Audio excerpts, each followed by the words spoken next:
Welcome, everyone. This is probably the fourth or fifth year we've done a user group meeting. In the past, pre-COVID, we used to do this as an in-person event. Hopefully by next year, we'll get back to that model again. It's nice to see all of you in person. And also it's nice to have an opportunity to, have, those kind of side conversations and chats over lunch. And, I really look forward to getting back to that. For those of you who haven't been to one of these in the past, what I'll do is I'll do a quick run through of all the different digital platforms that CLRC manages and offers, and give an overview for those folks who don't know as much about them, and then also give updates. So anything that's happened of note in the last year or so, I'll highlight. I'll also do a couple of demonstrations where I'll show a couple things off. So feel free to interrupt at any time. It's better to ask a question when we're covering it than waiting until the end. Then we have to kind of get back in that headspace. So feel free to interrupt me at any time.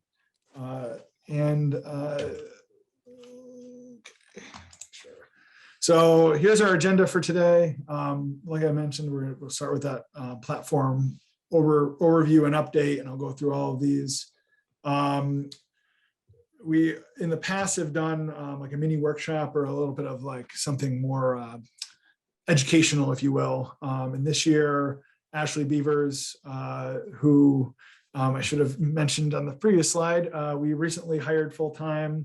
She is our digital projects and preservation librarian.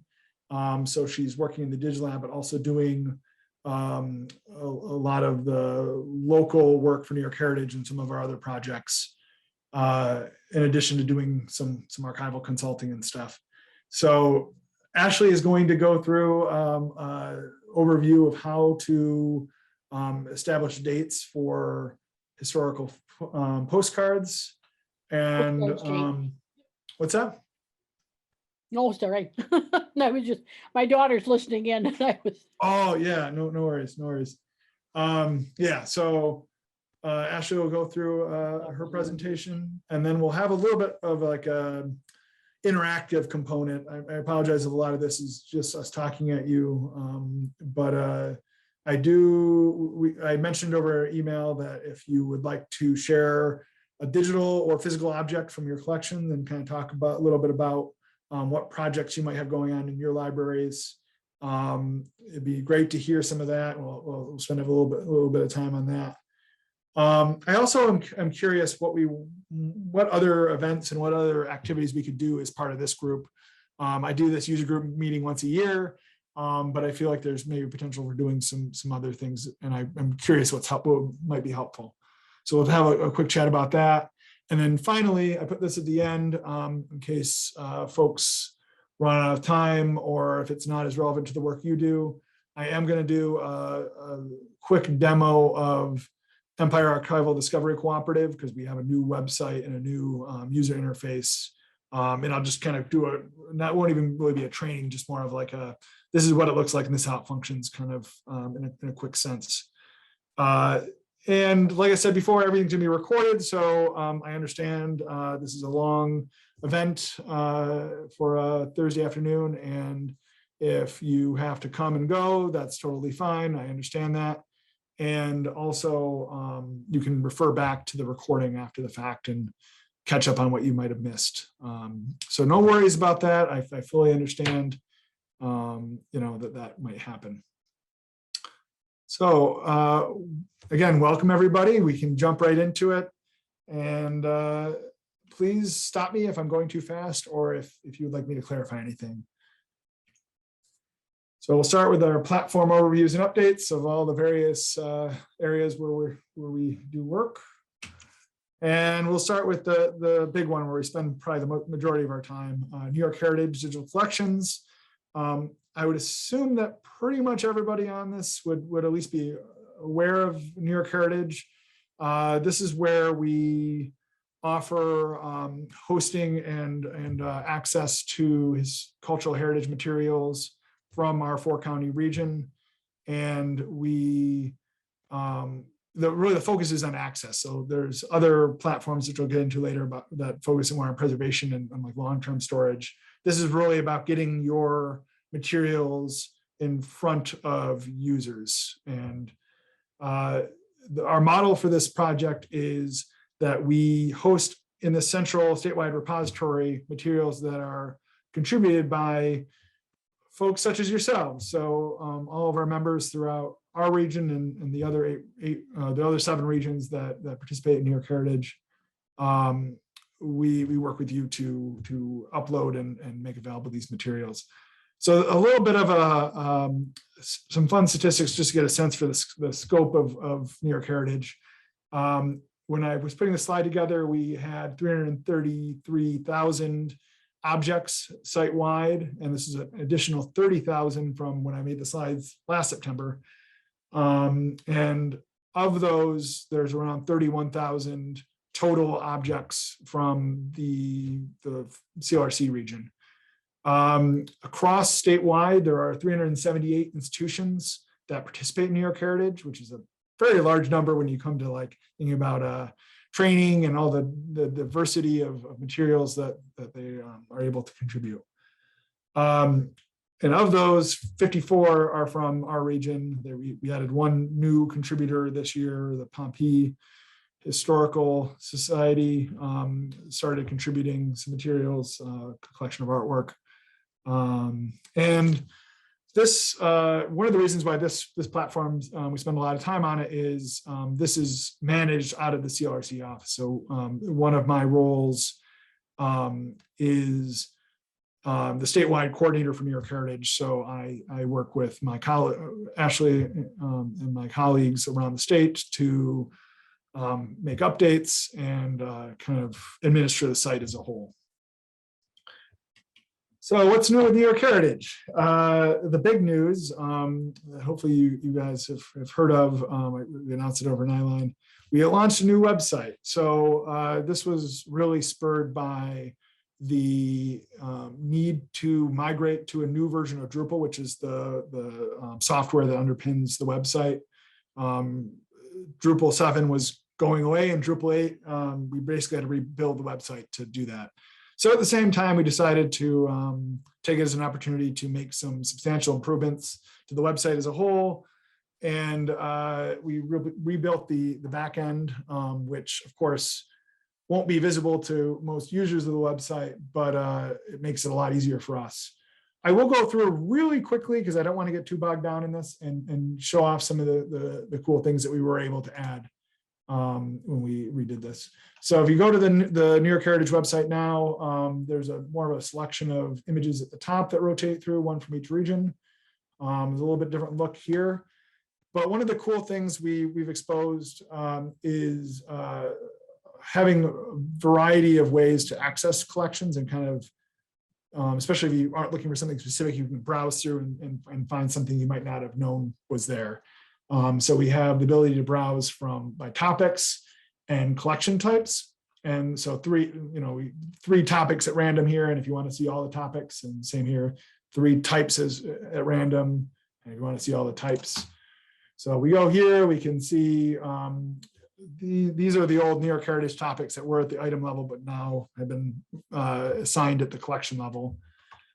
So if I'm just going to pick one at random, geography and maps. So by clicking through here, now I can see all the collections that are tagged as geography and maps. So you can kind of go through and see across the entire website what collections have maps.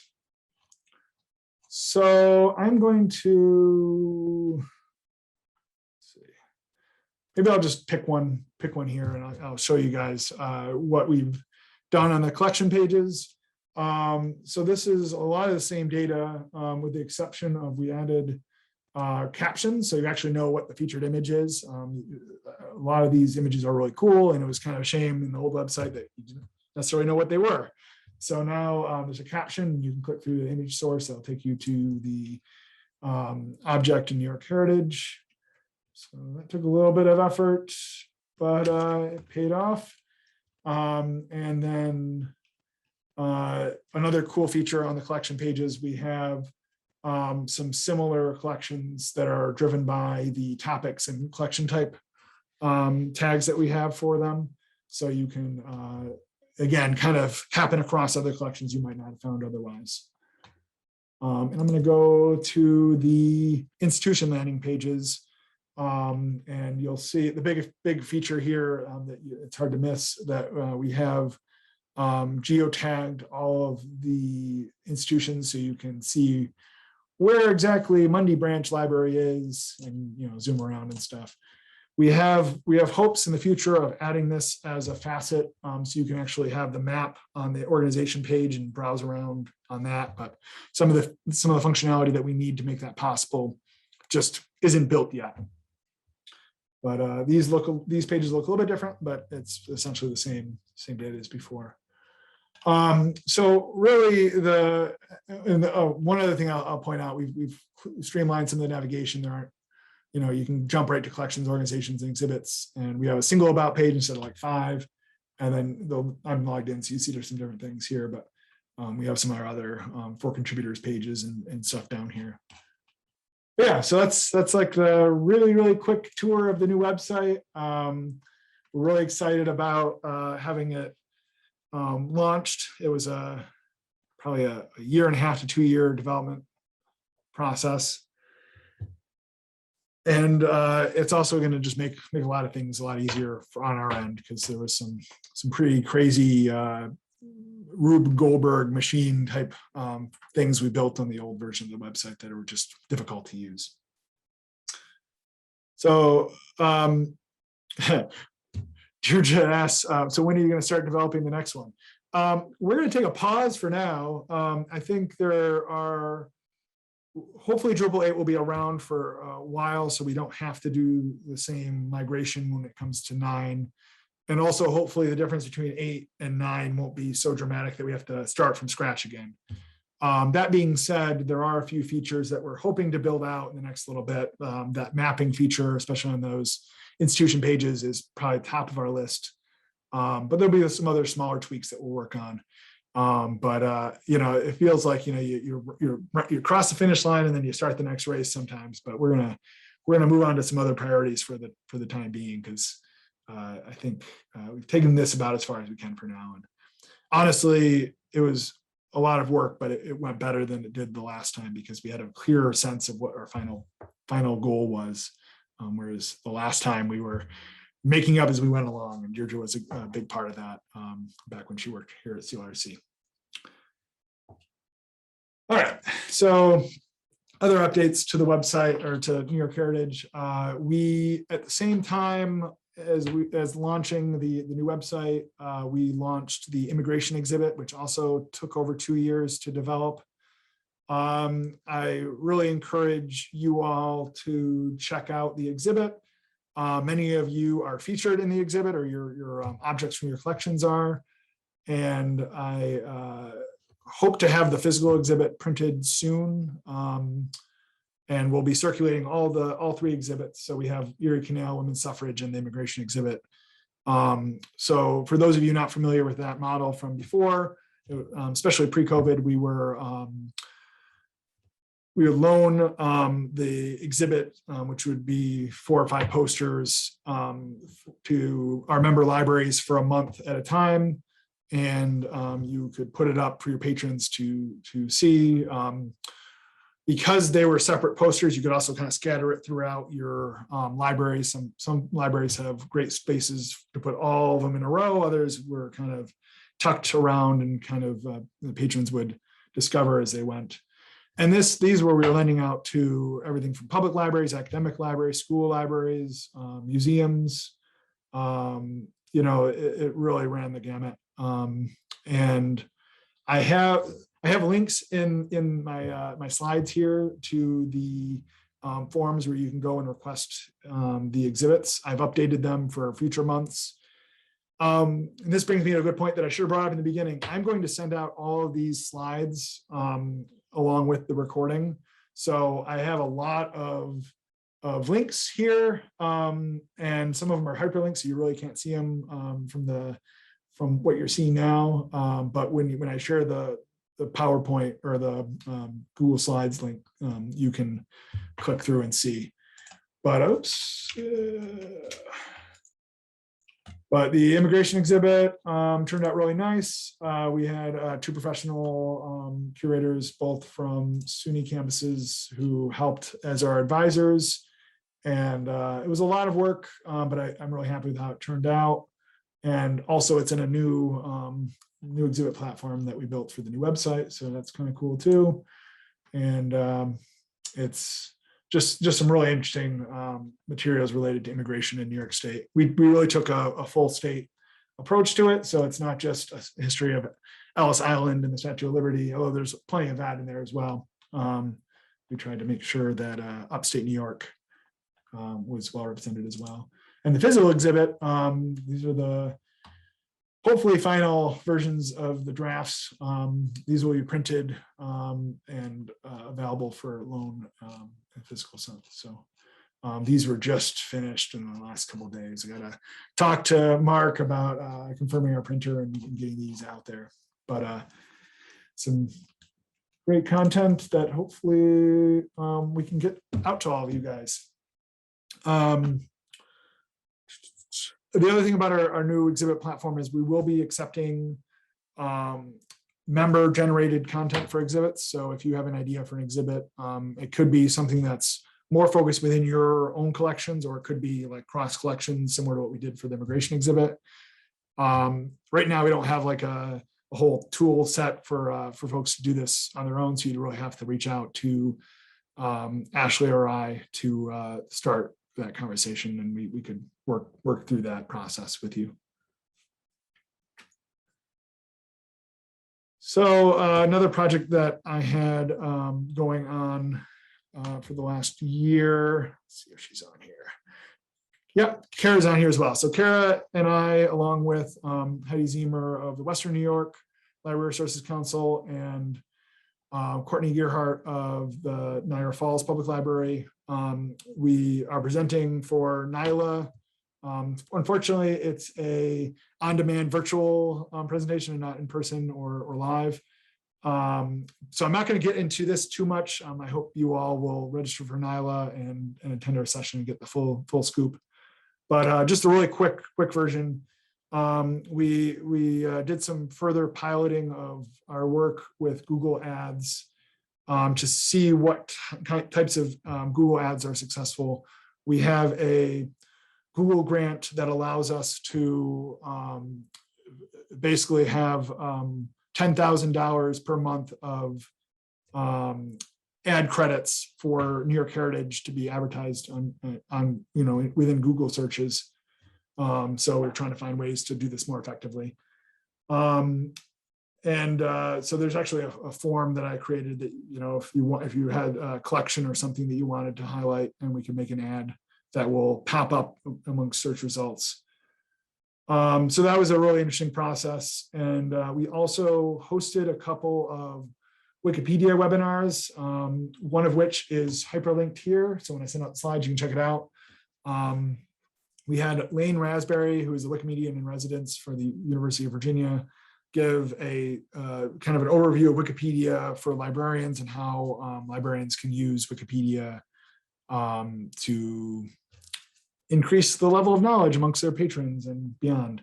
We had him do a second webinar that was more of a workshop model where he demonstrated effective techniques for editing Wikipedia articles. And as part of our presentation, Kara does a really great tutorial on editing Wikipedia. So I encourage you all to check out our presentation. You can get the full rundown of this project. Another thing we've had for, we started this last fall. We had a series of short webinars where we interview contributors to New York Heritage from various regions and kind of talk to them a little bit about their process of getting their collections up and a little bit about some of the contents of their collection. So the next one is Ivy Gawker from the Adirondack Experience in Northern New York on September 21st. I should have included, and I will include before I send out the slides, a link to register for that webinar. But they're like half an hour, 45 minutes of interview with Ivy. So you can learn a little bit about that project and how they've worked to map maps in the North Country. And we have a whole YouTube archive of the past ones. The one that we did from our region was kind of an inside job. We had Claire Lovell, who is now the New York Heritage Liaison for South Central Regional Library Council, but had been formerly at Manlius Library. She did a little talk on her Manlius Library collections. So you can check that out, and hopefully we'll see some of you for the future webinars. All right, so this is a bit of a recap, but I have these, I want to make sure everybody's aware of these, especially as you are reporting some of your traffic to either your library director or other stakeholders. We have the statewide traffic report based on Google Analytics that shows kind of the demographics of who's using the site as a whole. And then we also have a granular one, which is probably more of interest to most of you, where you can actually go and see your statistics for how your collections are being used. You can show it for a shorter time period. You can filter down. So let's see, I'll pick on Maya because I see her face in the chat. So we can type in Fayetteville and see Fayetteville statistics over the period of time that we've had it available, which is January 2020 through present. And you can kind of see where the landing pages has gotten hits and the collection landing pages, and then the overall content DM traffic. And the cool thing is, if you want to know what it was for a calendar year or whatever your reporting thing is, you can uncheck things. And I'm not going to go through it right now exactly, but you could basically get exactly the data you want and get your total page views or more granular data. So this was not new for this year, but I just wanted to highlight it again because I know that's important for a lot of folks to kind of show the value of, or at least one measure of the value of what they're doing. So please feel free to stop me if you have questions or want me to talk a little bit more about stuff. I realize I talk really fast and I'm going through stuff pretty quickly. So please stop me. And I will stop for myself for a sip of coffee.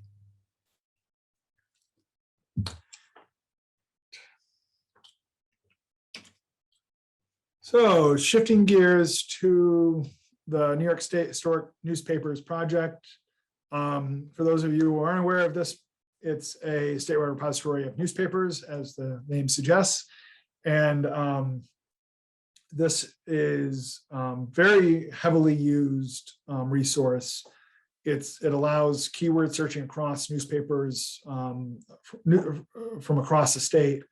The big process of participating in this repository is clearing the copyright, usually with the publisher, or the publisher is no longer in business, whoever bought the publishing rights for the newspaper that you're trying to work with.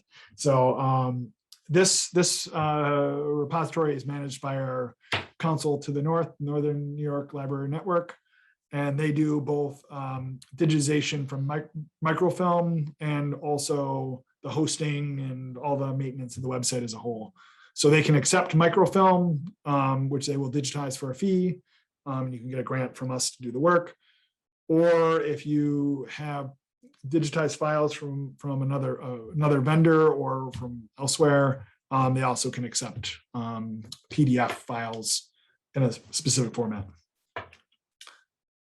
So this service has been kind of chugging along without as many dramatic updates, but I will say that they have over 11 million pages, which is a pretty large number of newspapers. And they had a brief pause during COVID, as many places did, but they're up and running. And if you're working through us to get a grant, you might want to talk to us as well, but you can also reach out to them directly and get a quote for work. They do it by reel. So they estimate how many images are expected on a reel. They charge 15 cents an image. And, that's basically the process of getting a quote from them, but email them at digitization.nnyl and they can give you a quote. Another thing that you might, if you're not aware of, you should check out, they have a really cool digitization tracker. So if you've submitted stuff to them and aren't really sure where it is, this helps a little bit. There are some from our region. And so I know, like, for instance, there's 2 batches from OCPL Central, one that they did in-house and one that we sent them the scans for. So you can kind of see where you are in line. So the batch from OCPL that came in October 2020 is pretty close to the top. So I would expect them to be ingesting that soon in the next couple of months. Whereas down here, it's going to be a little while. But they send a lot of their files. Some of their metadata processing is done outsourced to a firm in India. So that can be a bottleneck as that firm works through. So you might see things going faster in some of these early stages and then kind of slowing down when it hits processing, which means it's somewhere in India. And then ingest, this is where they're pretty much prepped for going up.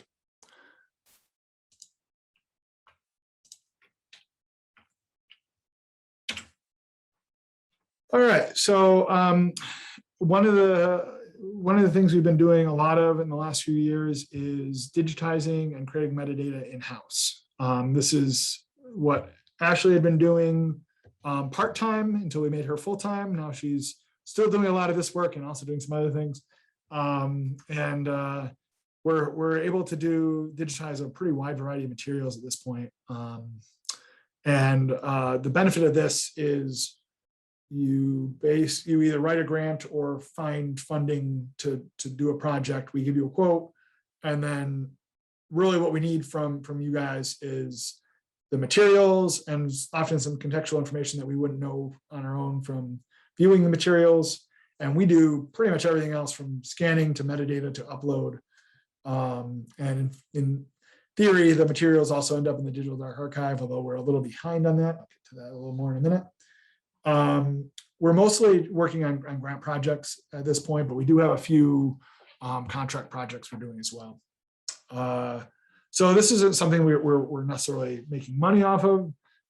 So it's really a service to our members. Like, I will say that many vendors are able to handle specialized items or extremely fragile or extremely specialized materials better than we can. So I'm not going to say we're replacing the dedicated firms that all they do is digitization, but for a simpler or more straightforward projects, we're more than capable. Ashley's been doing an amazing job, and she has great attention to detail. So your work's in good hands, and it's staying local. It's not, you don't have to ship it across the country to a prison in Idaho to get your stuff scanned. Not that there's anything wrong with that either, of course, but yeah. So you can email Ashley or I to set up to get a quote. A lot of times what we need is the number of pages and the number of objects, and we use our data from past projects to make an estimate of how long it'll take and how much that will cost you. So the big update is Ashley is full-time. Like I said, she's doing a diverse set of tasks, but a lot of this was, a lot of her time is still spent doing this work. So we're catching up on grant projects. We're still working on 2020 projects. We haven't switched over to 2021 yet. So, be patient with us. But we're Ashley's making progress, and we're getting caught up. We do have a couple of contract projects. So a couple of projects where we're they're part of a grant. We're invoicing members for the work. So yeah, and not to put you on the spot, Ashley, anything else you want to add or chip in about the DigLab? I can't really think of anything except, no, I can't think of anything. I think you've got most of it. Sorry to put you on the spot. Just yesterday, we did a switch over. We dropped off some yearbooks in Boonville and picked up some others from Little Falls. So you can see some of Ashley's work behind her. Okay. Never ending yearbooks, but we have some other projects coming up as well. So speaking of which, one of the really cool projects we have coming up, I see Deirdre's on, we're going to be working, SU had a grant to work with Oakwood Cemetery to digitize some of their cemetery records. So we built a new copy stand setup to digitize these massive books, especially because the books had to be, you had to have one continuous image across the entire thing. So we couldn't just use our other book scanners that we've had for a little while, that especially this one produced 2 separate images. That wasn't really practical, plus the size is too big. So we're expanding what we are capable of doing, and we're hopefully in the next week or two we'll get those, at least one of the record books on hand, so we can get started on it and be able to pass it off to some students to transcribe some of the data. So yeah, I think like really the takeaway here is, this is the equipment we have. We also have a lot, several different sizes of flatbed scanners, but we're also, eager to experiment and try new things, as long as it's not too far out of our wheelhouse.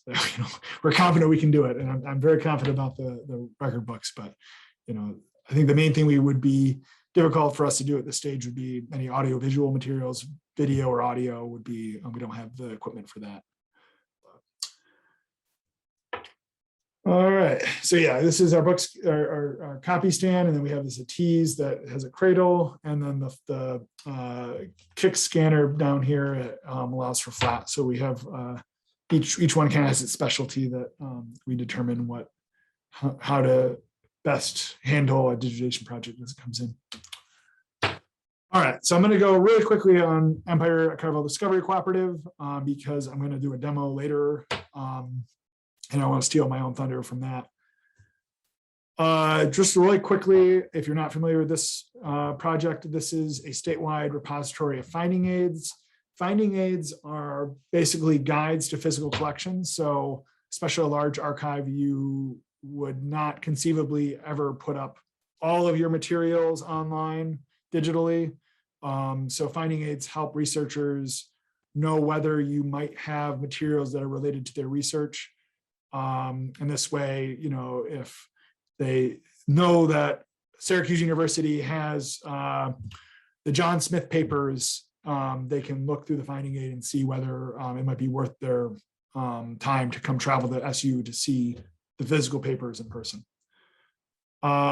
So this repository allows our contributors to produce or share EAD finding aids. EAD is the standard for encoded archival discovery, I think it stands for it, but it's basically the standard type of files that allows it to be searched and processed by computers more than just like a PDF or more of a flat document.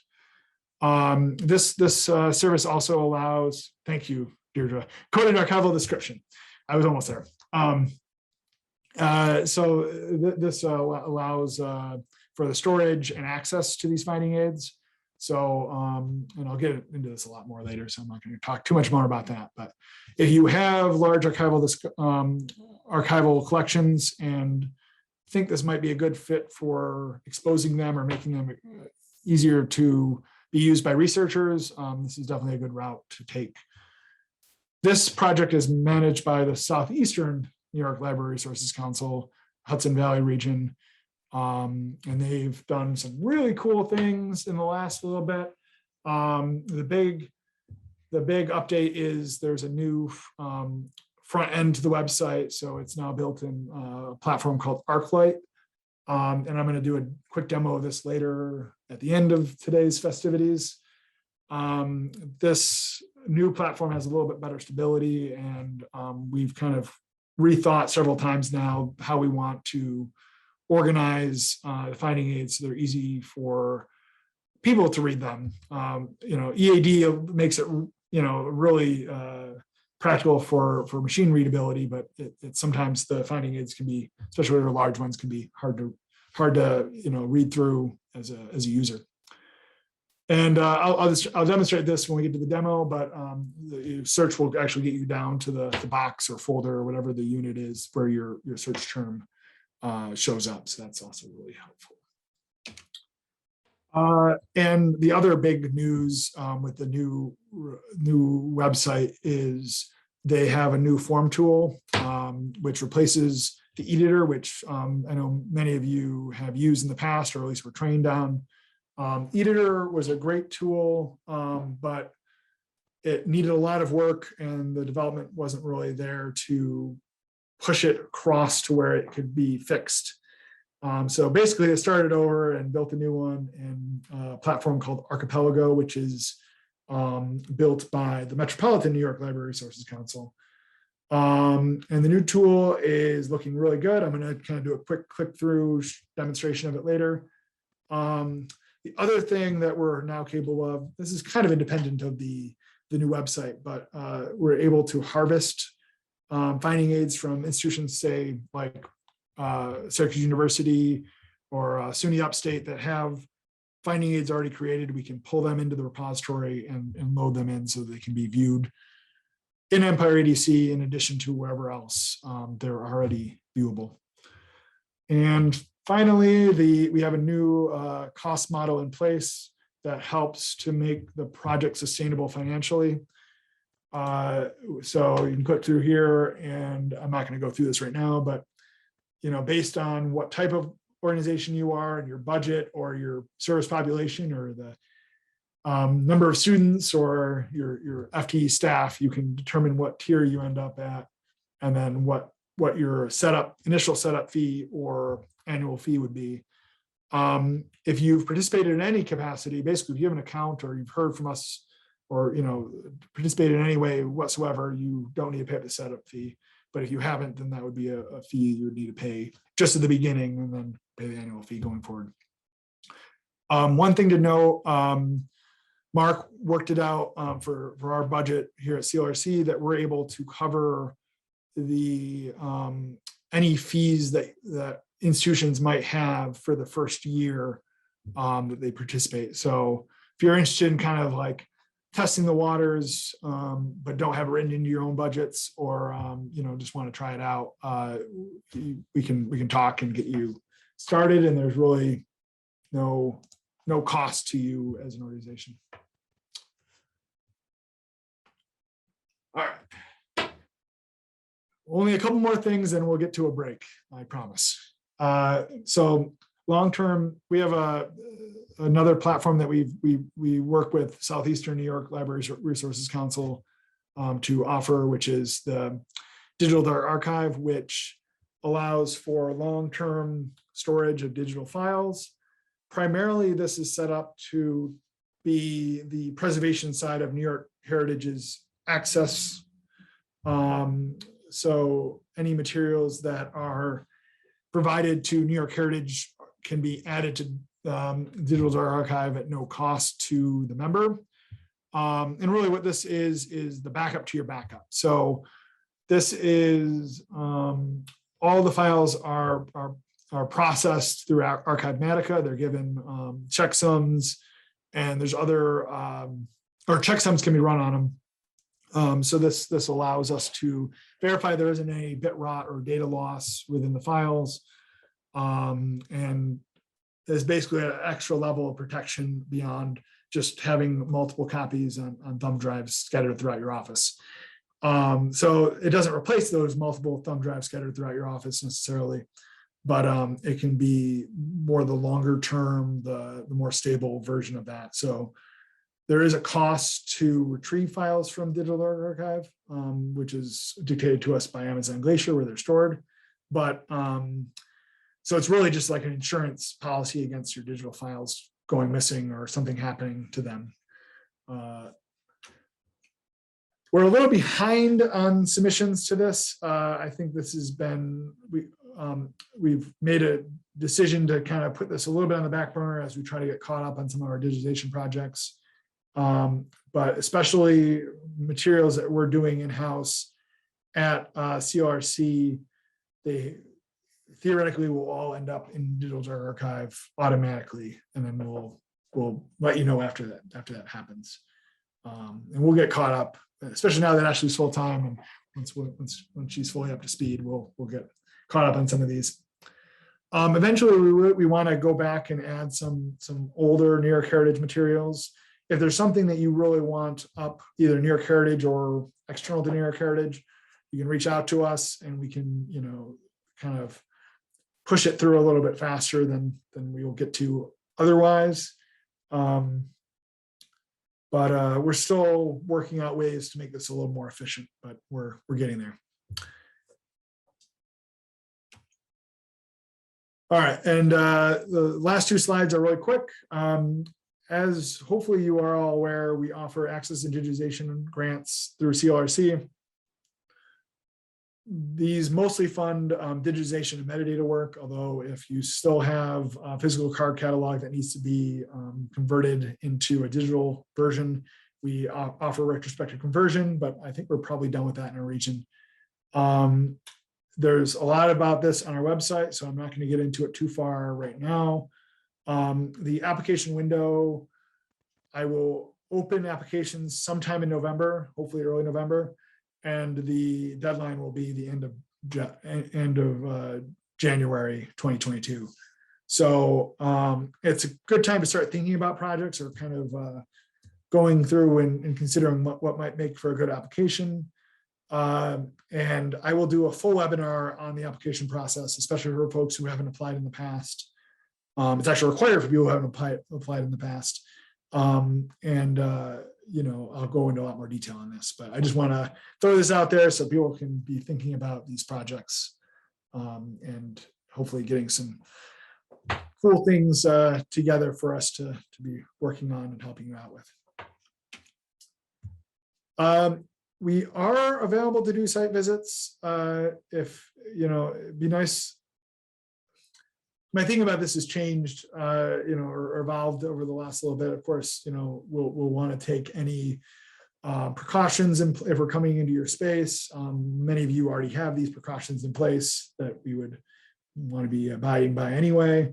We're also able to do Zoom calls for certain things. Sometimes it's nice to be, if you have questions about your collections or what would be good for digitization, sometimes it's nice to be there in person and say, okay, we can get a better sense of what something would entail. But if you're interested in having us come out or at least chatting with us about a project, either grant related or not, feel free to shoot me an email or Ashley an email, and we can work out a time to meet with you.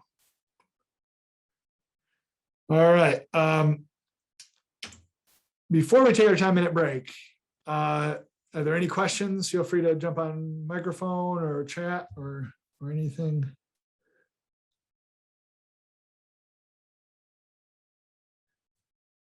Okay, cool. I hope that means that I was clear in all my jibber jabbering. So we'll take 10 minutes and we'll be back at 1:55 with Ashley's presentation on dating historical postcards.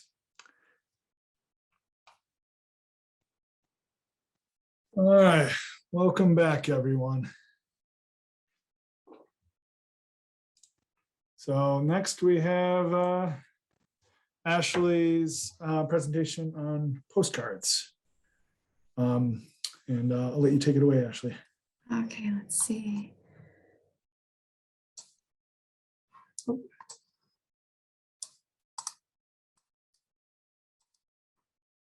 There we go. Okay. So today I'm going to show you some ways that you can date postcards.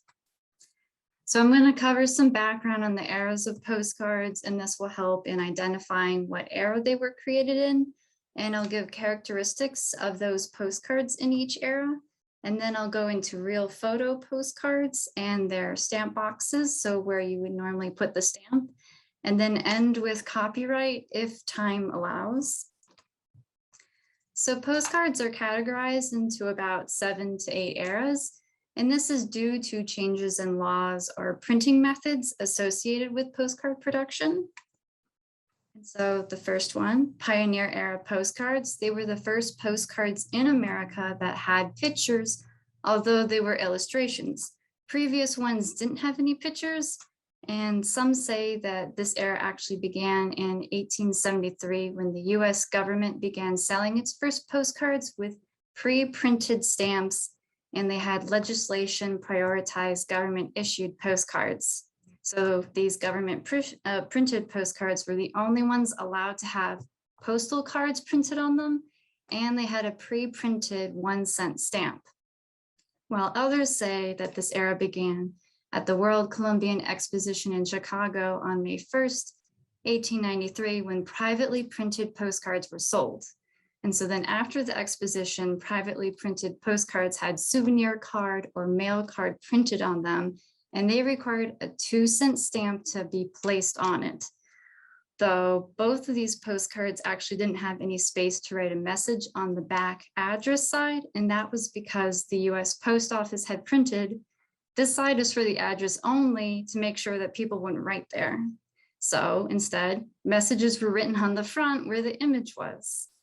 And the ways that Pioneer postcards can be identified is by, 1, their unidentified backs. So the back side doesn't have any space for a message, it's only for an address. 2, the images are mainly illustrations. 3, they have souvenir card or mail card or mailing card or postal card printed on them. 4, there isn't any authorized by act of Congress notice printed on. And lastly, there can be multiple images on the front with greetings from or souvenir of. And here is an example of what a souvenir card looks like. So next is the private mailing card era. And this was from an act of Congress on May 19th, 1898, that allowed private printers permission to print and sell postcards that have private mailing card printed on them. They also had to have authorized by act of Congress of May 19, 1898 printed, and those were all for non-government postcards. The act also lowered the postage amount to 1 cent. However, the backside was still only for the address, and messages were written on the front, with a few postcards actually having a blank white space on the side or bottom of the image, while others really didn't have a place for a message. So you will see on some cards, they have messages written on the image yet again. And also around this time, you'll see other countries were getting into postcards and mailing them to other countries. So on some US postcards, you will find the phrase postal card, carte postale, to indicate that it was allowed to enter the international mail system. And also, some of these private mailing cards were reprints from the Pioneer era. So the ways that these can be identified is by their undivided backs. So they don't have any place for a message, it's only for the address. 2, the images were illustrations yet again. 3, they have private mailing card or postal card printed on them. And 4, there is authorized by act of Congress notice printed on. Next is the undivided back era, and Congress passed legislation on new US postal regulations on December 24th, 1901 that stated the words, postcards should be printed at the top of the address side of privately printed postcards, while government issued postcards still had the word postal cards. The legislation also had that privately printed postcards could have a logo and didn't need the authorized by act of Congress notice, and they now made the size 3.5 by 5.5 inches. Again, they were still undivided backs. And so the addresses were on the back, messages were written on the front. However, this time companies were making postcards with white space on the front for people to write messages at the bottom of the image, but still not all postcards had that space. So still yet again, people were writing on the images. In this era was when we see pictures were printed on postcards instead of them being illustrations. And you'll also see that some of these pictures were hand colored, as you can see by the lower image. As well as on the backs of these postcards, the majority will have the words printed in Germany, as Germany was the main printer of postcards at the time. So somewhere on the back, you will see, again, printed in Germany. And also around this time, regular people started taking black and white photographs and had them printed on paper with postcard backs. And these were real photo postcards, which I will get into later. And so the ways that you can identify undivided back postcards is by, again, they have undivided backs. 2, they have postcard or postal card. 3, the images are now photographs, although sometimes they could be illustrations and those illustrations could be colored. And 4, they have printed in Germany. And here are a couple of examples, hence writing on the front of the postcard, but on the bottom, on this back, this one doesn't have a stamp because in some cases people would actually hand deliver the postcard themselves if that person lived close by. Next is the divided back era, and this is when Congress and/or the US Postal Service allowed postcards to finally have divided backs. And this was on March 1st, 1901, where a line or other indication separated the messages and the addresses. So messages were on the left-hand side and addresses were on the right-hand side. Though in the beginning, the message size was smaller than the address size, but eventually the two areas became the same size. And so with messages being moved to the back, pictures can now fully cover the front, as you can see, while some still included a border at the front. And for people who still had unmailed, undivided postcards, they would actually draw a line down the middle to separate the sides and write a message and have put on the address and a stamp and mail it, and it actually would be mailed without any problems. So on the backs of these postcards, the majority, yet again, still have printed in Germany, as they were still far ahead of the US in postcard production. And since this was some time before World War I, printed in Germany, you will see, but getting closer to the wartime, it actually changed from being printed in Germany to England and the US. So you will see on the back somewhere, printed in Germany or printed in England or printed in the US. So the ways these can be identified is by 1, having a divided back. So the back side has space for both the message and the address. 2, pretty good photographs that were printed on. 3, where they are printed. So printed in Germany or England or Great Britain or in the United States. Here is an example of someone who actually kept an undivided postcard and actually physically drew a line down the middle and actually had it mailed and it went through, although they ran out of space to write their message, I think. And here is another example where the person didn't draw a line, but they just wrote a message on the left-hand side. And at the bottom corner, you can actually make out made in Germany. So that's another good indication. And here are some examples of divided backs. And so this one you can see in the top left corner, printed in Germany. And the postcard also appears to be somewhat hand colored. And then this postcard you can see on the left-hand side, right by the handwriting, printed in Great Britain. And then this one, again, on the left-hand side, has printed in the United States. And then this postcard I included because you never know what you're going to find. And you might just find some random postcard. And in case anyone is interested, this is actually dated 1913.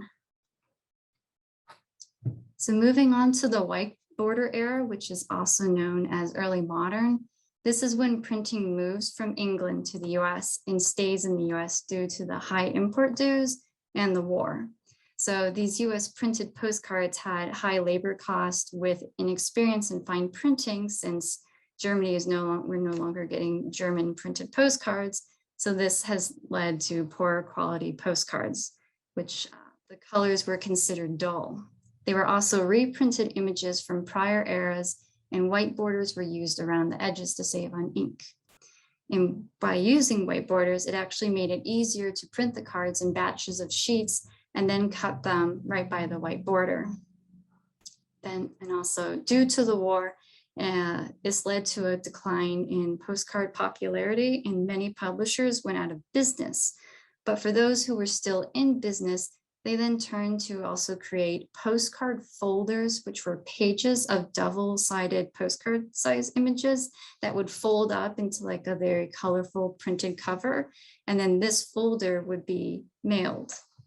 So the ways that you can tell that this is the white border is by: 1, they have a divided back; 2, they have poor quality photographs printed on; 3, they have a smooth texture, which will be important when looking at the next era; and 4, they have a white border around the edges, though with age, some of the white borders can look a bit beige or somewhat brown. And here is an example of a postcard folder, and I didn't include all of the little postcards that it came with, as it would cover quite a few slides. And here are some other examples of white borders and what the backside would look like. And again, another example, and this one also says right by the handwriting, made in the USA. So next is the linen era, where new technology created by Kurt Tieck, I believe it's pronounced, and company allowed postcards to be printed on paper with a high rag content. And this high rag content is actually paper made with cotton textile remnants. And this actually gave the appearance and texture of linen, hence why the era is called linen. This also made the colors quite bright. And in the beginning, many of these postcards were made with the white or colored border, but slowly they were made with the picture being printed all the way to the edge, which in some cases you'll see it being referred to as a full bleed. While back in the previous era, postcard folders were created, they were then being made again in this era, but in the linen style. And also created in the linen era were these large letter postcards that had greetings from, followed by a place name and oversized lettering, as you can see above. And this style of postcard was the last to actually be tweaked by the human hand. So in some cases, if they were being printed, there might be like a little defect that someone had to get like a little paintbrush and like quickly paint over it or something like that. This is when it will last be. So the ways linen postcards can be identified are they have a linen textured feel, which you can kind of see in these scans on here. And you can also feel it if it's right in front of you. 2, they have divided backs. 3, they have very bright colors. 4, they could have a border or none at all. And 5, some will have oversized lettering. And here are some examples. And it may be possible to see, but in the front of the postcard, you might see some lines in it that sort of look like it might be like a bit of a problem, like it was being printed, but that is like the linen texture. And here are 2 more examples, which in the darker areas, you can kind of see a lot better. And then here is an example of a linen postcard folder and some of the images that came with it. And interestingly, on this folder, you'll see that there isn't a postage stamp because I believe it was waived due to it being sent in 1944, so during the war. And then we might come back to this, but you, in some of those folders, you might find some interesting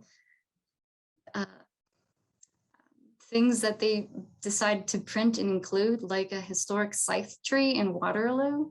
if we have time, I might be able to come back and sort of give the story as to why this was printed. And these were in separate folders too, these two images. And so lastly is the photochrome era. So in 1939, a new type of photographic production process was created, and it was called photochrome. And postcards with this were sold by the Union Oil Company in Western service stations. They were easy to produce, they were of high quality, and they actually closely resembled photographs and were in color. These postcards are also known as photochrome, but without the E at the end, modern chromes, and just chromes. So production on this process began gaining momentum after the war when restrictions on materials were lifted.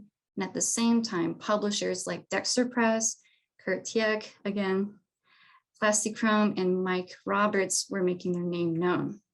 So in addition to this new process, 3D cards and like new edge styles began to appear. So like speckled, wavy, scalloped, reticulated, and these photochromes can actually be broken down into chromes and continentals, but the majority of sources keep it as photochromes. And so the ways they can be identified are they're very glossy and or shiny in the picture. They have divided backs, and 3 can come in different edge styles, and some have, while you look under a magnifying glass, you'll see like a dot pattern to distinguish it. And here are a couple of examples of what they look like. And actually putting this presentation together, I noticed in the image of the gazebo that the pier, this is in Scanny Atlas, I noticed that the pier appears to be being built. So I realized that, oh, quickly looking in some other photographs that I had seen, that I can now actually date this postcard to about 1988 to 1989. And then here is another postcard where it will show one of those edge styles. And so now real photo postcards. So a bit of background on them is that they were first produced around 1900s when Kodak began selling pre-printed postcard backs, and then their number 3A folding pocket camera, which really let people take black and white photographs and have them printed on that postcard paper, which they then sent through the mail.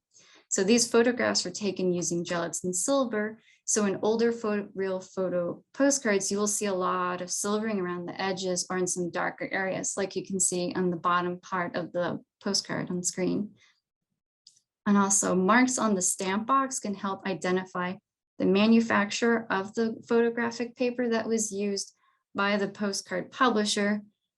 And then these cards follow with the eras. So in the beginning, they were undivided backs, and then they got divided backs. And then they had like a blank panel in the front for messages. And then later on, some of them got white borders, but I haven't seen any yet, but they probably do exist. And then sadly, around 1934, the cyan, magenta, yellow color printing process basically came about, and it just sort of shot down any real things that the real photo postcards had with people, and just like they were just dropped.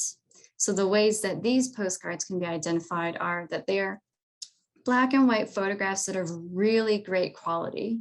They have really good detail in them, and if you enlarge them somewhat, you can do it without losing any of the quality, because not if you look real closely at the postcard, even a photograph, like it has some really good detail and like no blurriness.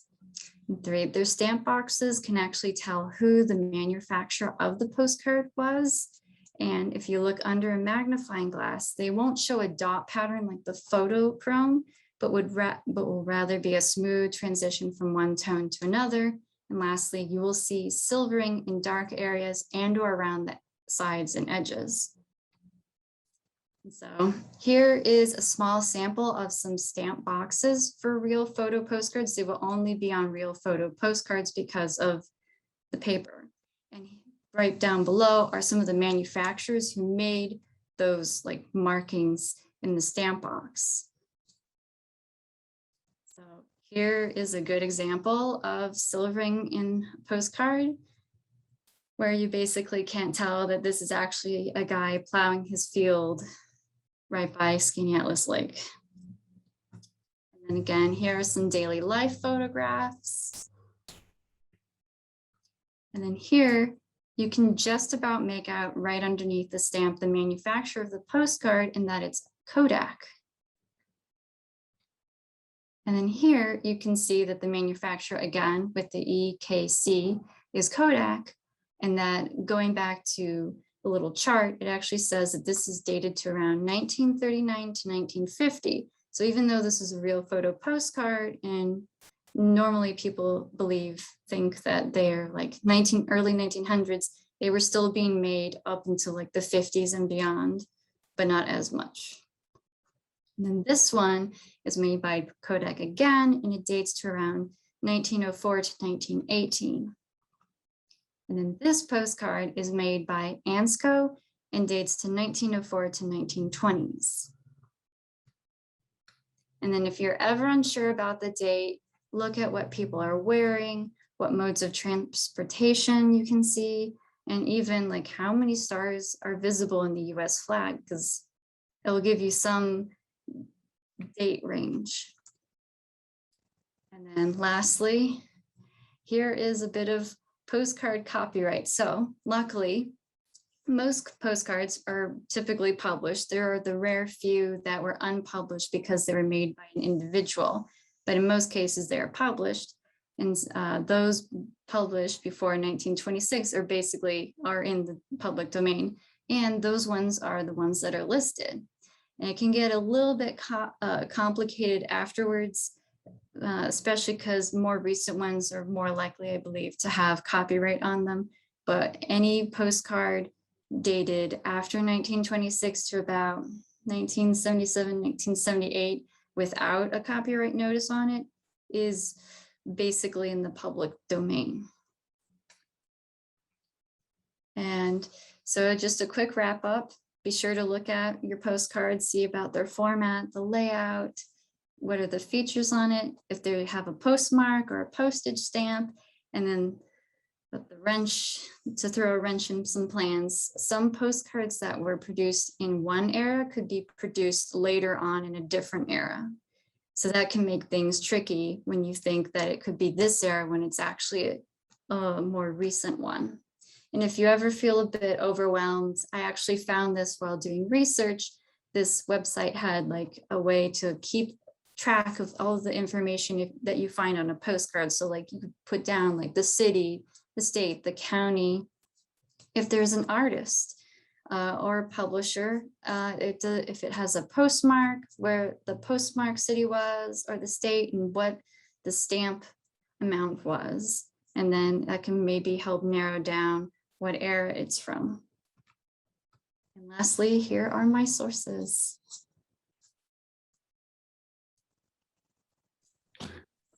That was awesome. There's a lot of information here, and Ashley will share her slides out as well, especially for sources. Any questions for Ashley? If you're like me and you just say, oh, that looks like about such and such, without really knowing all the different eras. I never knew that it was, there's quite as much to it. I've been to workshops where they you identify photographs, and there's a lot to that, but it's never occurred to me that it'd be quite as complicated for postcards. But this is awesome. Can I ask a question?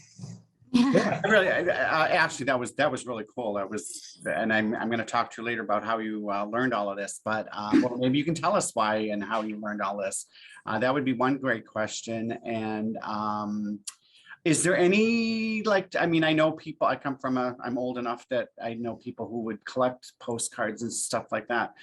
Is there anything that of value or of interest for people to collect in postcards, or are they just postcard? So the first one, I know about a lot of this because I've had to scan some postcards, and then I had to figure out how to date them. And then I realized, oh, some of these look different. How come these look shiny like a photo, but they're on a postcard? So I had to do some digging, and that's when I found out, oh, there's all these eras. This is how you can date them. For the real photo postcards, this is what they have on their stamp boxes to identify them. So it just like loomed out from there. And then for postcards, the rare ones are like the more earlier ones, so like the way pioneer era ones, which are of course are really hard to find because not a lot of people were able to purchase them. And I guess a lot of collectors are big into getting those, and then the private mailing card era ones.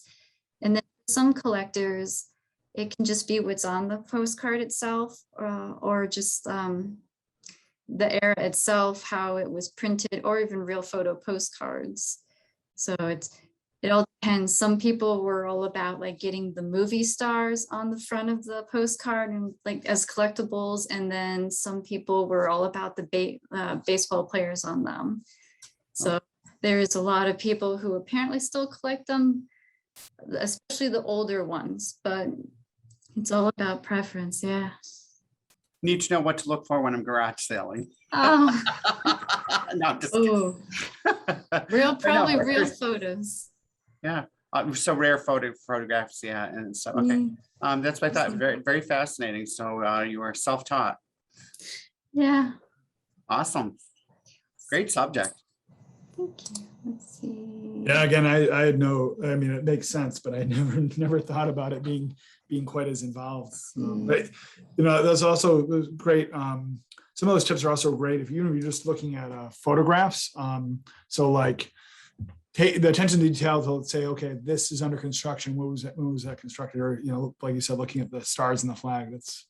That's great. That's great. Those are great tips for dating a lot of things. I find that like just looking at people's dress or even modes of transportation, it doesn't narrow it down. I'm not enough of an expert on historical fashion that like, oh yeah, that's 1923, you know. But yeah, that was great. Any other questions for Ashley?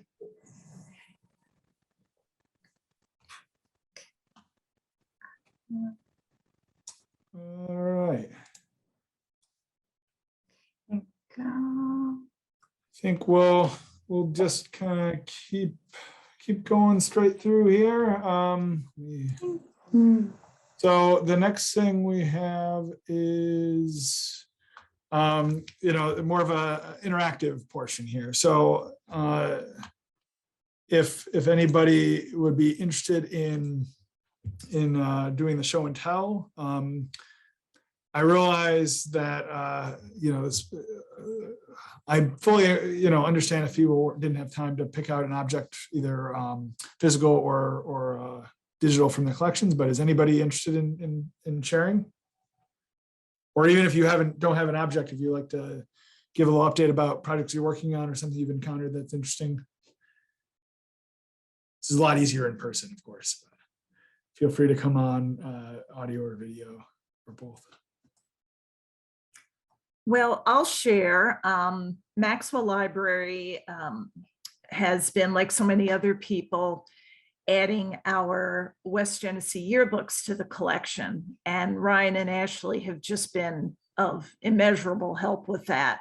Our primary collection was done through a grant a couple of years ago. And now Ryan is, every year we're releasing another book as our graduating seniors, or as our incoming freshmen, let's put it that way, have become graduating seniors. We can release another book. So 2017 just got released, even though it was scanned a couple of years ago. And then this year, we're one of your contracted clients.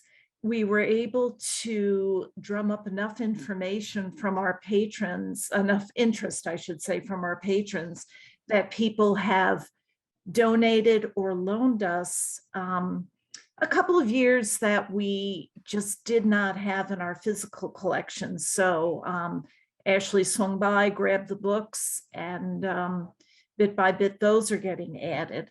So I will attempt to, yeah, there's the link on New York Heritage of our landing page. And it's really nice. We are getting a lot of good feedback from people in the community and beyond who are able to see some of the yearbooks. And as I said, some years that were very difficult to get hold of because people did not want to part with their single copy, they are more than happy to lend us for several weeks or several months. In fact, I have 2 more that I will probably be able to get in October, if you guys are ready to take them, including the very elusive 1961, which even West Jenny High School does not apparently have a copy of. But somebody out there does. They're apparently willing to lend it to me so it can be added to the New York Heritage site. So Yeah. thank you. That was just, and it was all word of mouth, putting it in our newsletter, putting it on our website, just constantly bombarding people with the link to the New York Heritage site. And bit by bit, I started getting phone calls. So thank you. Thank you for contributing them. And I think it's very obvious when you look at our traffic that yearbooks are the most popular thing in New York Heritage. So, they might not be immediately what you think of in terms of the materials we have in New York Heritage, but they're at least by like page view, which isn't necessarily the best metric. Those are very heavily used. And anytime we have a contributor at a yearbook collection, we just see their traffic go through the roof. And part of that is, you're looking at their yearbook, you're paging through. So every time you hit next page, you're getting another page view. So it's a little bit artificial, but, really that's still engagement. And we see so much of that being used.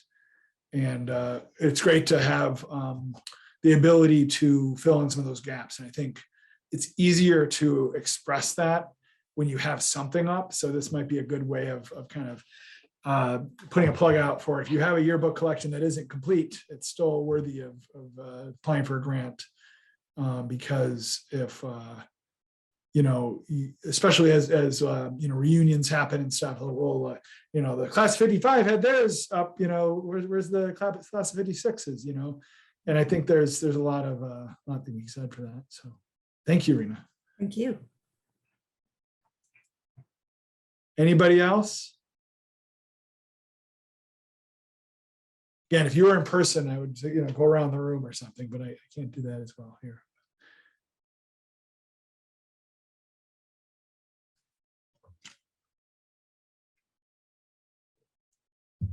Actually, I do have a question, another question.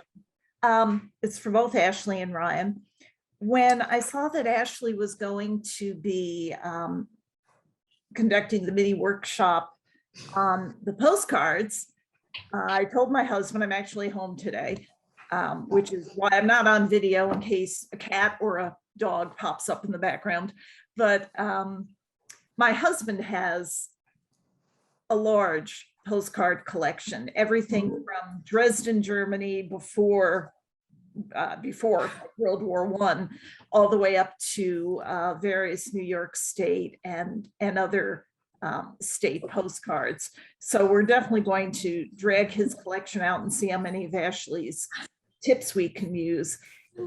I don't know if this is a collection that, and he's not donating it to Maxwell Library or anything, but I am curious if something like that would be a collection that could be digitized and added to the collection, even if it's not finding a permanent home with one of your members.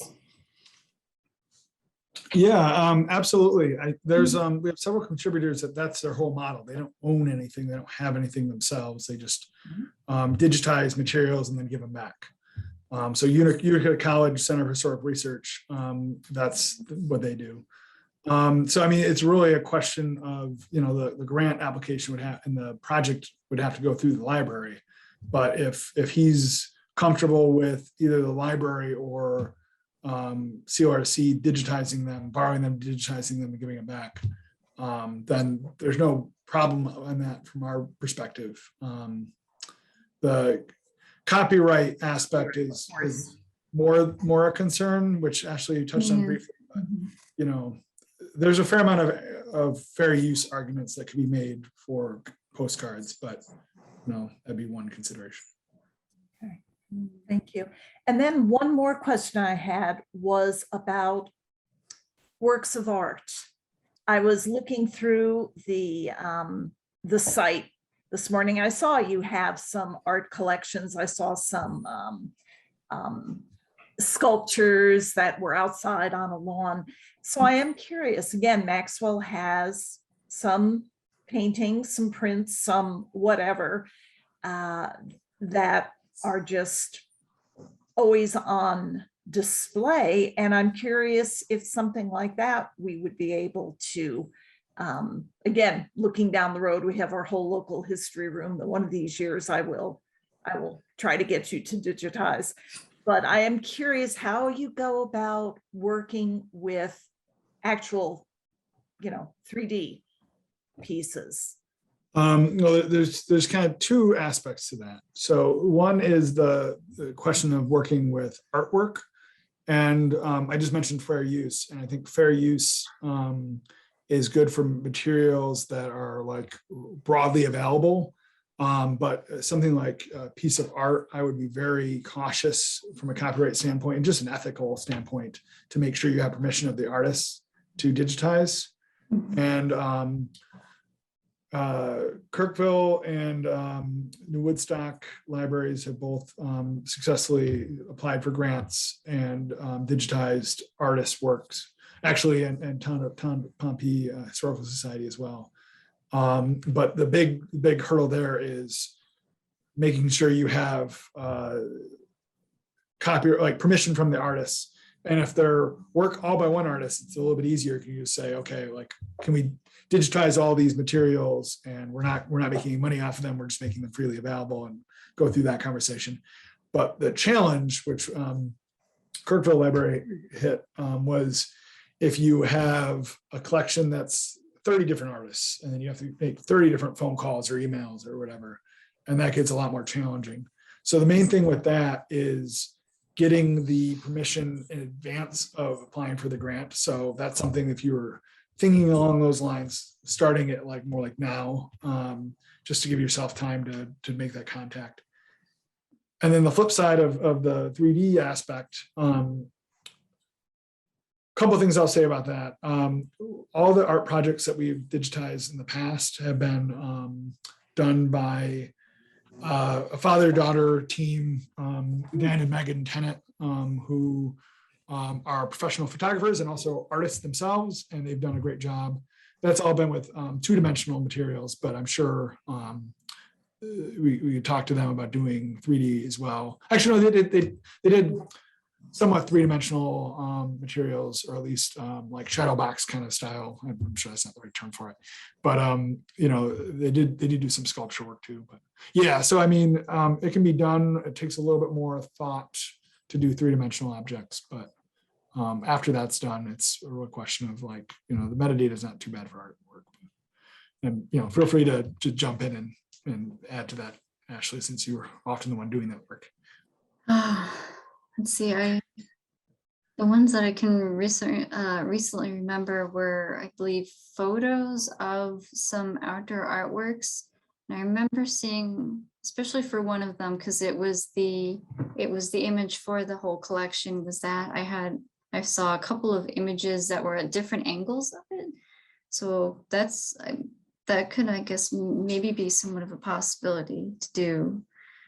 Boy, it would be easy to do, but yeah, and possibly capture the whole thing.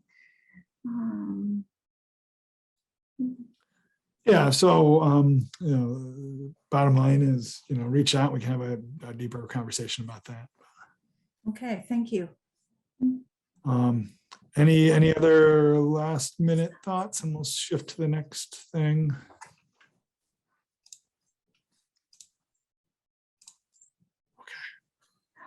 Sounds good. I don't want to belabor any points here because this is already a long day, and want to make sure we get to everything.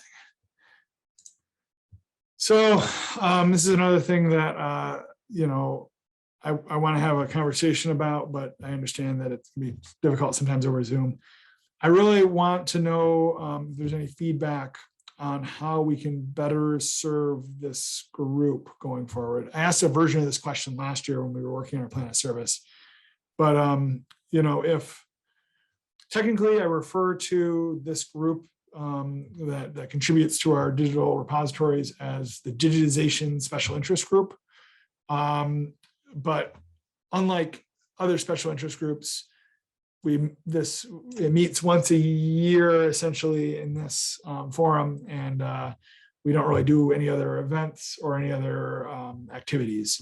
And I'd just be curious if anybody has any thoughts or requests for things that we could do to help you guys work together or borrow ideas from each other, if you will.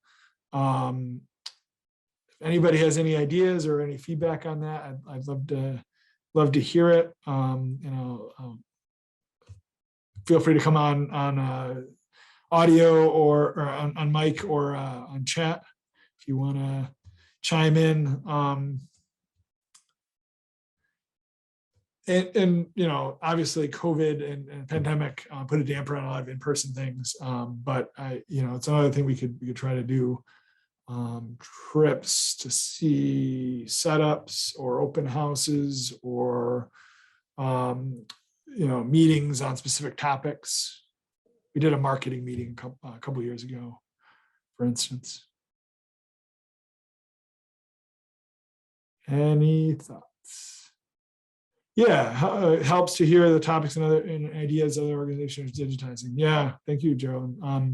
I hope that's kind of what I was trying to foster with this previous section, but it's a little hard. Again, if you guys are all in front of, we could have these kind of side conversations and chat about things a little bit more. So hopefully we get back to that. But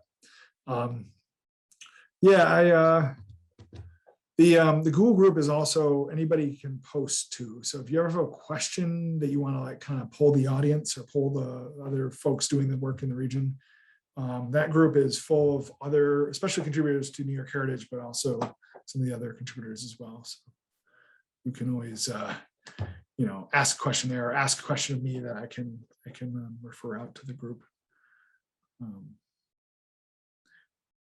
So maybe if we can get it so it's safer and people can feel more comfortable doing in-person events, maybe we could do even less formal version of this opposite it, and 6 months later, instead of doing every 12 months doing one of these. So maybe more than once a year. I think that'd be great. And I think maybe this is something we'll see how the spring pans out and see how things, if we get off the winter and we can have more in-person events and have that be more have everybody be comfortable. It'd be nice to either arrange it on a topic, not just like this general overview thing, but we can see. Enjoyed interviews with various members about specific projects they've done. I want to keep doing the bits and bytes. That's statewide, but we're going to try to get every region done, and then I'll be hitting up this group to say, okay, if there's somebody who I could interview for that program, because we had good turnout for those. It'd be like 40 or 50 in person, and the recordings up as well. So not in person, but virtually on Zoom. But so I'm hearing more events, and maybe we just I think maybe rather than pose it on a question in a Zoom meeting, maybe sending out a survey or something, like what types of things, and maybe that would be an easier way to get people's brainstorming going. So yeah, if you have ideas or if you have requests for certain things, please reach out. Another area that I've been conscious of kind of as a deficiency is like webinars or educational things, similar to like Ashley's little mini workshop there, on topics that are relevant. I have to follow up on it. There was a talk of doing a session on copyright statewide that of course is always of interest, whether or not, we'll figure out a way to get that scheduled for the next little bit, but copyright is always one of the biggest hurdles to, you might have all this information, you might have all this great material, and then you have grants and other volunteers, whatever, but knowing what you can do with it, knowing what's the lower risk materials to make available. So yeah, we'll see if we can get that. I'll see if I can nudge that copyright thing along a little bit.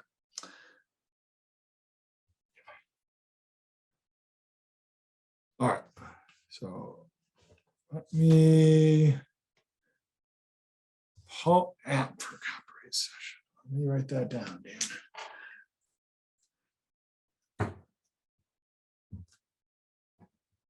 Maybe I'll get you to send me his rap. I'll get you to send me his contact information at some point.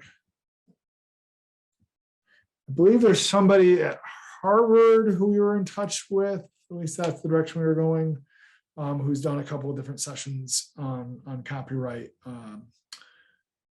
Maybe Kyle Courtney or something like that. But I gotta follow up and nudge that one along, because I think it got lost in the mix of everything.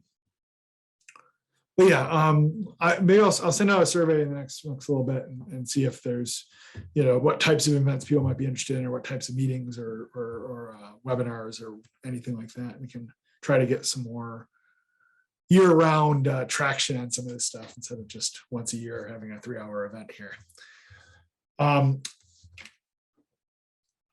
Do folks feel like they need a 5-minute break, or should I just launch right into the Empire EDC? I think if I take 5 sips of coffee, I think I'll be good. Okay, go here. I see you go for it. Nice thing about Zoom is if you need to go to the bathroom or step away or go to another meeting, you can go ahead. So I think I'm going to skip the 5-minute break. So the last thing we had on our agenda is a tour essentially of the Empire Archival Discovery Cooperative. And I'm going to go through kind of a live demo and show off the new website.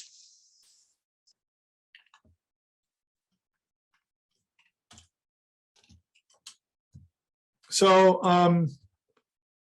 at quick glance, the new front end of the website doesn't look all that different than the old site. This first page is pretty similar to what it was before. But I'm going to click around a little bit and show you guys kind of some of the work that was done behind the scenes to make it a little bit easier to browse. And for those of you who haven't been on the Empire Archival Discovery Cooperative website before, then this is a good introduction to it. So this is a project that's been in like perpetual beta. Deirdre, I think, said she had to leave, but she was one of the early forces pushing it along. And it was in a pilot stage for a while, and we worked to build it up. We had a grant from, I want to say IMLS Sparks grant maybe, to push it along in the early days. And then it was just kind of, we got stuck and we had to realize that we had to just start over and kind of start fresh.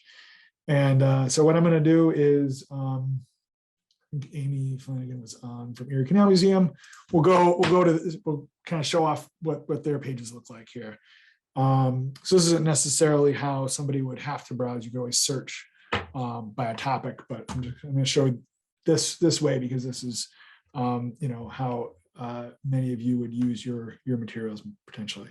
So much like New York Heritage, each institution, each contributor gets a landing page with their logo, their address, and quick about And then there's some recently added collections. These are the most recent ones that have been published from Erie Canal Museum. If we go to view all collections, we can see all 20 finding aids that they've produced. And it's nice because you can see kind of the quantity, like how much is available in those collections. So like how big are they? There's a lot of facets on the left side that allow you to narrow down what you're looking for. And if we just click on this first one here, we are in an actual finding aid. There's an overview tab here that has some of this high level, collection level information about the collection as a whole. And then if you go to the contents tab here, you can drill down into the inventory and kind of see descriptions of what it is they have. And as you can see, you can keep kind of going down further and further. They actually have quite a few levels here. And there's also information about whether that component is available for use. So some materials might be restricted. And there's an access tab here that kind of gives that general information. So this is, one example of how you could use the Empire ADC website if you wanted to see what a specific repository had. The other thing you can do, if I start over on my search, is you can search for something specific. So I'm going to search for the Oswego Canal. And I'm going to point out in this search that I have some series level results. Actually, this is a collection level result. So this is an entire finding aid that is about, it has materials relating to the Oswego Canal. And then if I look here, this is a folder level. So this is like a level below in the hierarchy. And if I click on this, it's going to dump me right down into the middle of this other finding that I was in earlier. So the nice thing about this is it allows a researcher to search and get down in, dump directly down into the folder where they might find relevant information. So this makes it a lot easier to kind of get a sense for if you're doing research on Oswego Canal, if they have materials that are relevant to what you're researching. And, of course, there's also, if you're browsing more on a general topic, you might use some of the, facets on the side here to narrow things down a little bit. So that's the front end. The other thing I'll point out is there's some helpful materials in terms of, if you're considering joining and contributing to Empire Archival Discovery Cooperative, there's an application you need to fill out. You probably want to have a conversation with Ashley and I first, but if it makes sense and it's a good fit, you would fill this form out, and then we would work out the billing and all that, and set you up with accounts and all that. So as I mentioned earlier, there are two main avenues for getting finding aids into our Empire ADC.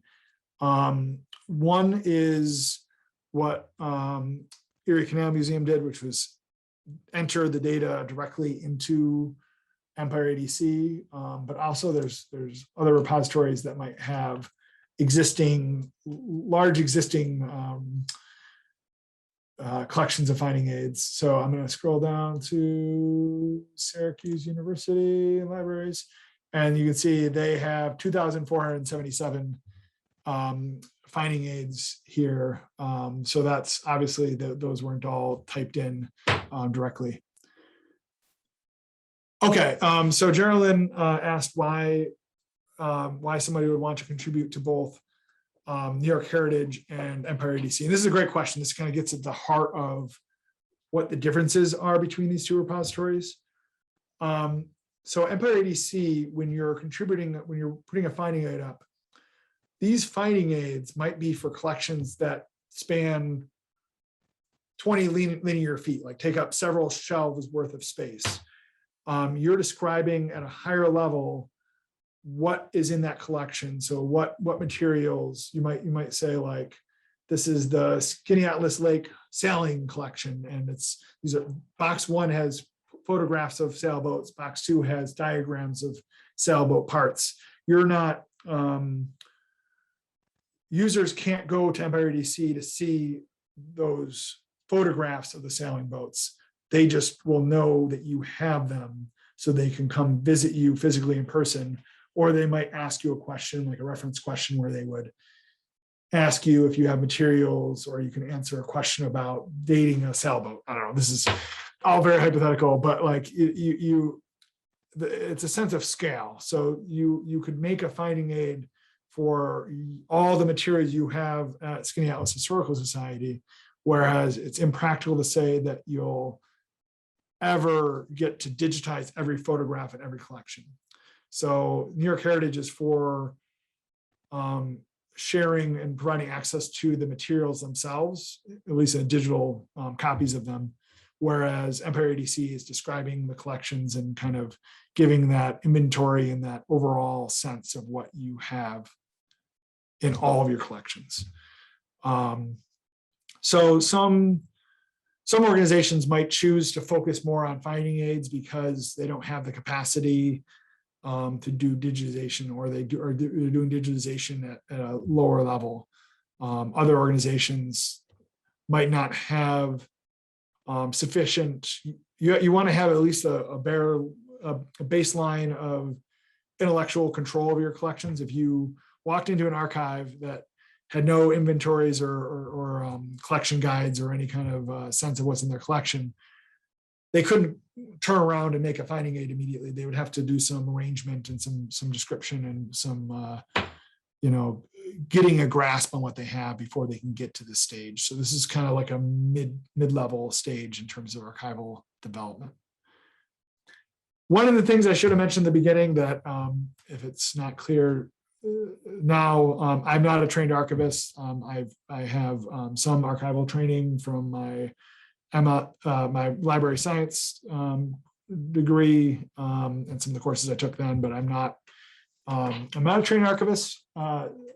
So, there might be some aspects that you would want to consider before you jump into making a finding aid.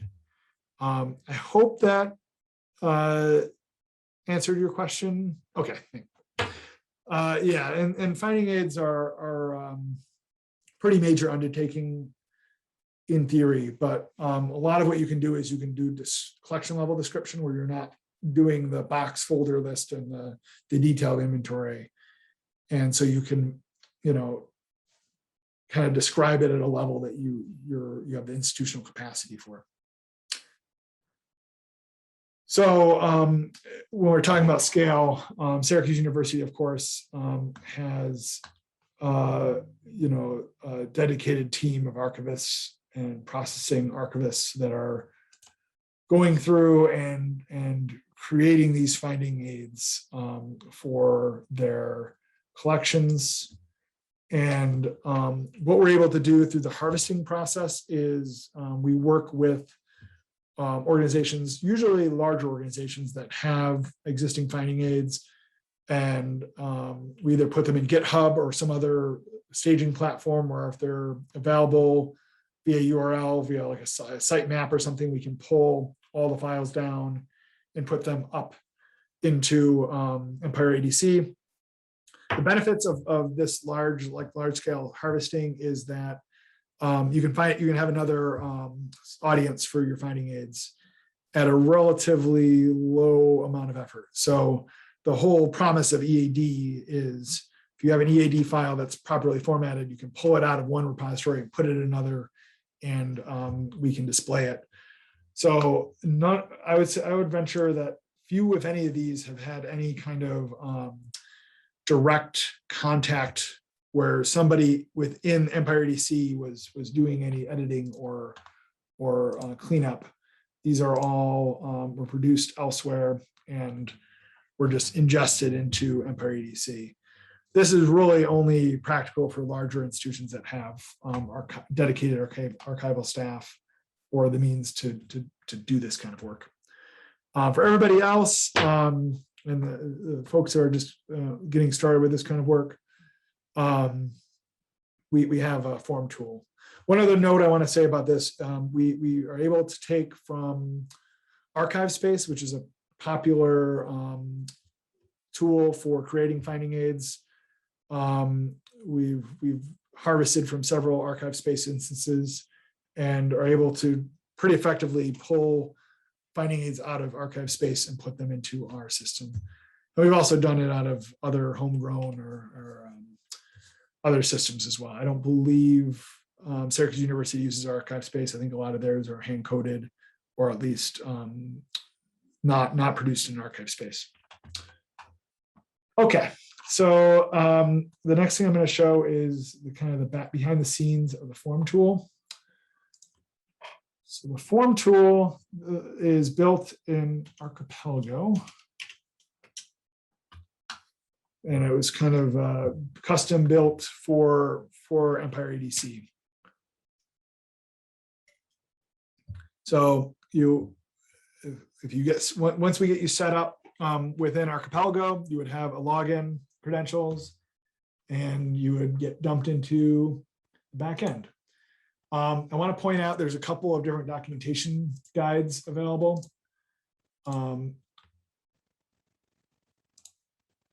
So there's a description best practices guide, which is really focused on the content of how to enter the data into a finding aid. So this is going to focus more on what do we mean by finding a title, for instance. So that's actually not the title of the collection, it's the title of the guide. So it might be the guide to the George Washington papers. So this would be the collection, and the title of the finding aid would be the George Washington papers. So this is a pretty in-depth set of guidance for how to fill out the form from a content perspective. Speaking of content, our finding aids are based on EAD, but also from a content side, something called DAX, which stands for Describing Archives, a Content Standard. And this is a set of best practices that are dictated by the Society of American Archivists. And throughout this guide, we link out to the longer descriptions in DAX. And also we specify what the AD tag is, and we use this website called EADiva. I think that's EAD Diva. I don't know how to say that. Whether you say the D twice or not. But this gives kind of both the structure. EAD is the structure, and DAX is like the content, or how to form the actual content. Which, if you're not well versed in like metadata work, is kind of hard to wrap your head around, but once you get into it, it becomes clear what the distinction is. And so if you're confident with using DAX and really just need some guidance on how to use our form tool, we also have this guide, which is more like how to navigate the Archipelago, and how to save, and how to interact with these various the various fields that we've identified. So that all this documentation is available within here. And if we go to, so if you're starting with making a new finding aid, you would go to add Empire EDC finding aid. I'm not going to do a live demo where I enter all the data into a brand new guide. Instead, I'm going to show one that I made as practice when I was testing out the form tool myself and learning my way around it. So I'm going to go into this existing finding aid that was made for the Sisters of St. Francis, adapting one of their findings that had been created in the previous form tool, and I re-entered it into the new form tool. So this is essentially what you see when you add a new finding aid, but it just has data filled in, so I don't have to sit here and copy and paste or type things in. So the finding aids are divided up into several different like pages of content. And one of the things that we've done with the form tool is we've identified kind of our bare minimum of recommended fields. There's only, I think, like 2 or 3 that are absolutely required, but we've identified what we believe should be the bare minimum, and made that pretty straightforward to fill in. And then we've also added in those more obscure or less often used fields. So pretty much anything in EAD3 is available, but you don't have to scroll past tons of fields that are rarely used to get there. So this first page is really information about the repository mostly, and this page is generally pre-filled based on your profile, so you wouldn't necessarily spend a lot of time filling this page in, because it's going to be the same every time for your repository. The second page, however, is where you really get into the meat and potatoes. This is where we set a lot of these, collection level. We are describing the contents that are represented by the finding aid as a whole. So you might pick your level of description, where, like, a lot of times this would be a collection. So you're describing the John Smith papers, but in some cases, this one apparently was set to series. You have your, this is again, that intellectual control of your collection that you need to work out before you even start typing anything in here. So we have a collection title, language of material. So this is like the language of the material, actually the materials within the collection itself, not the language of the finding, which is on the previous page. We're going to give some sense of how much, the quantity of materials that are included, dates, and you'll see that a lot of these fields have date pickers available, but you can also choose a free-form date, which will allow you to say something like circa summer of 1977, and not be beholden to the date picker restrictions. So yeah, I'm not going to go through all these fields, but I just want to give a sense of what is involved. We have a collection creator, like who put the collection together, who assembled it, and some biographical historical note. So this is like some background history that will help researchers understand the context that the collection is, exists in. Scope and content will give, a sense for what's contained within the collection itself. You might have access restrictions or use restrictions. This access usually refers to copyright. Use is more like a privacy considerations. Wait, I might have had that backwards. Sorry, I'm not a trained archivist, and I think I misspoke there. But yeah, so this is a lot of the stuff that you're filling in at the collection level. The next page has the controlled access headings. These are a lot of your subject terms and personal names, corporate names. There is a tool within this that allows for lookup in your whatever vocabulary you're using. So this is a very common one that's used, the Library of Congress subject headings. So you might type in nuns, and it also will provide the URI or the URL that is associated with that term within Library of Congress.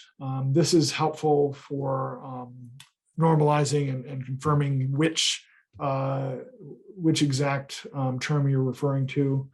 Sometimes it won't have that, or you'll have a faceted term that doesn't have its own unique URL or URI. And other times it's helpful to just go to the Library of Congress. Go to the Library of Congress directly and do your searches for your subject terms, and then come back and you can paste the URIs in. Sometimes that's easier than doing it within our search, because if you're searching for something like, I'll use a common example, George Washington.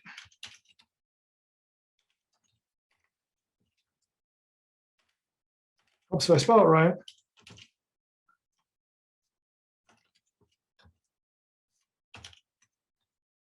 You can see, like, you can't even get down to the actual George Washington. It's all the faceted ones above it. So sometimes you have to paste things in just because the search results don't account for everything you need.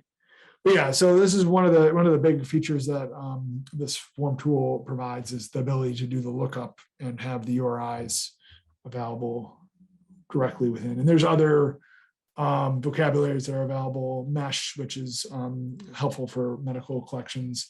Wikidata, which if you're doing work in that space, can be helpful to have those URIs. And you can also have local. So if it's something that doesn't have a subject heading in one of these large vocabulary sets, you can have those local terms. So names that aren't prominent enough to appear in Library of Congress subject headings or something like that.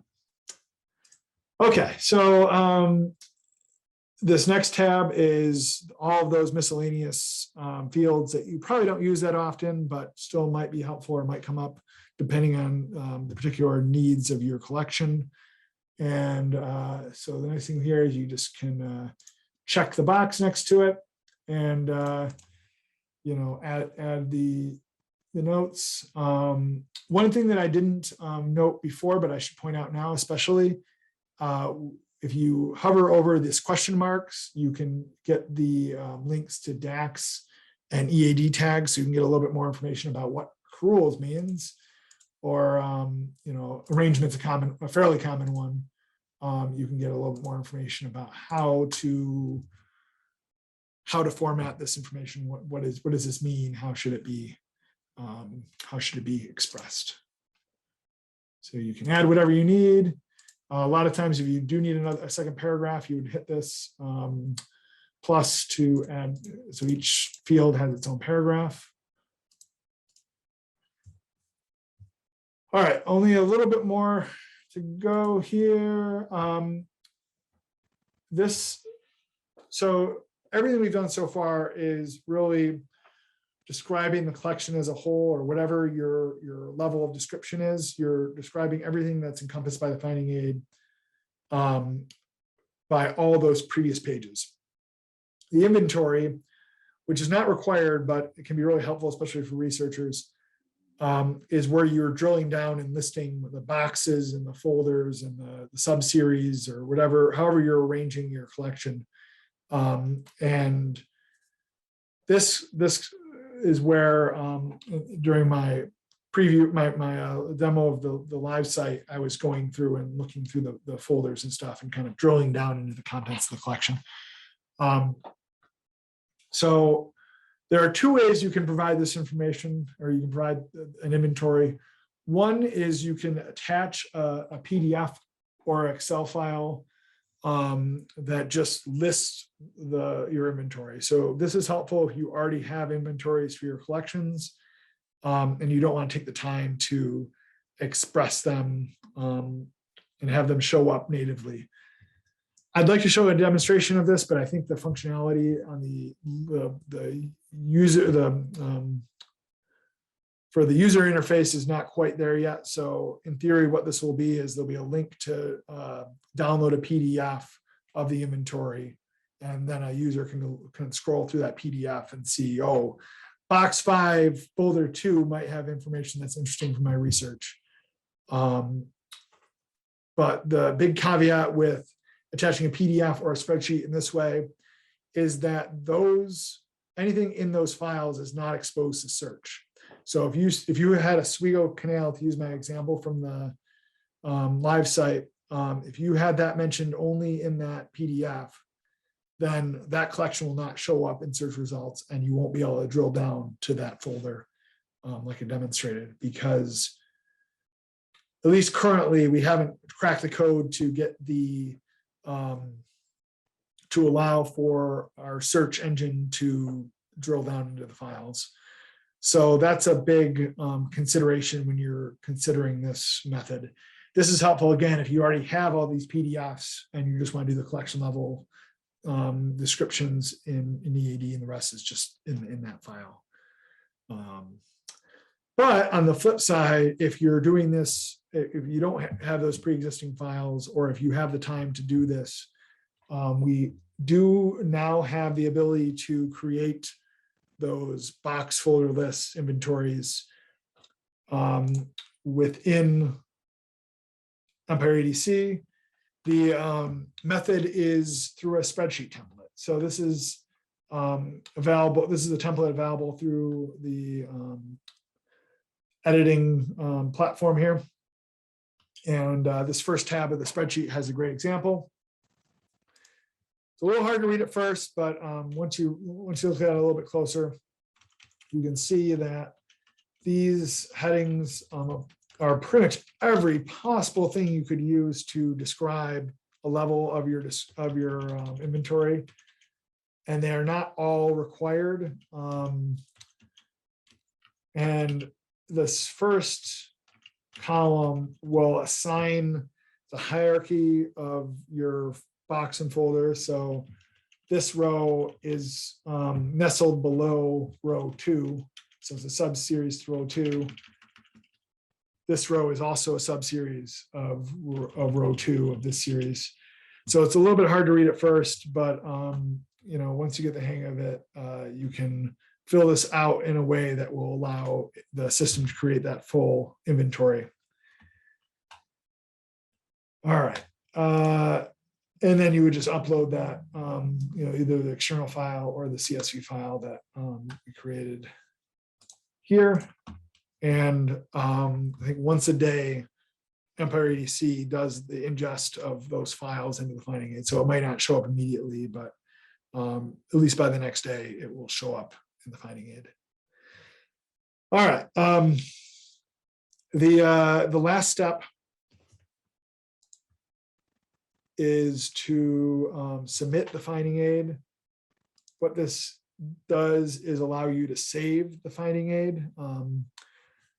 And saving the finding aid is a separate step from publishing it. So this is really important if you're working on a finding aid, especially those inventories or some of the other work over a period of time, and you might not finish the finding aid, and it might not be ready for public consumption, but you want to save your work. You would submit and save. And this will allow, this will save it to the Archival system, and then you can go over to the My Content page here and check it and publish or unpublish that finding aid. So if it's published, it'll be publicly viewable. If it's unpublished, it's only viewable on the back end. There's another feature within the finding aid creation tool called a quick save, and that will happen anytime you go to a different page, or as you're going through, you can also,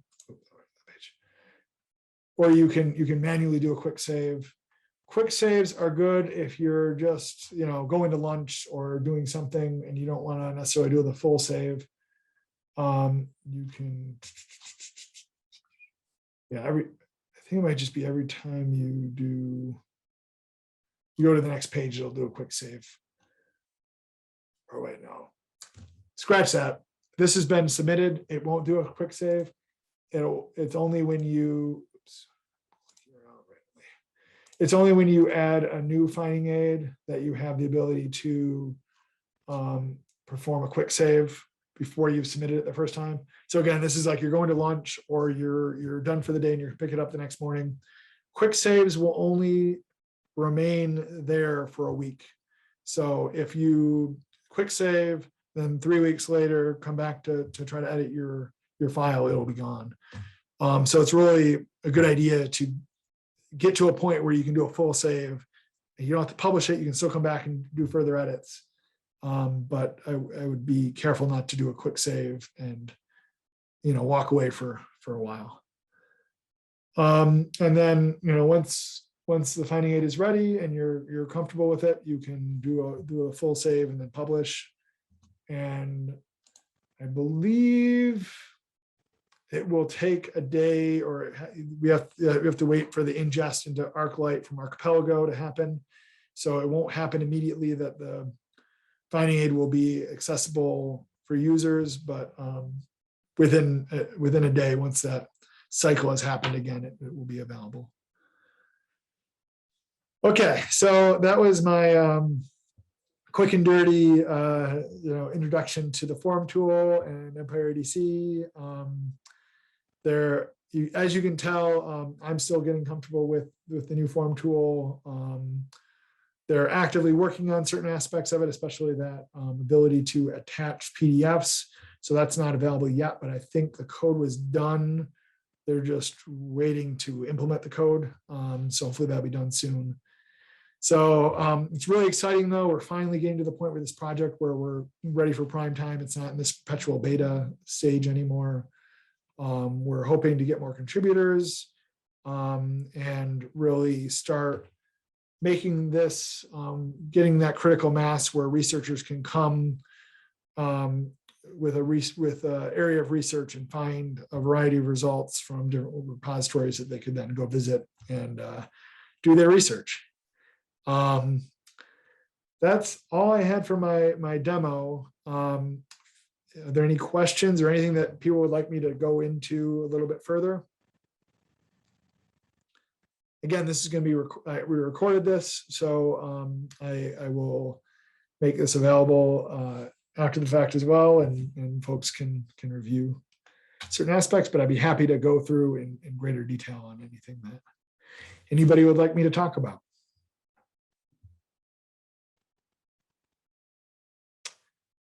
And if there are no questions, we can call it for the day.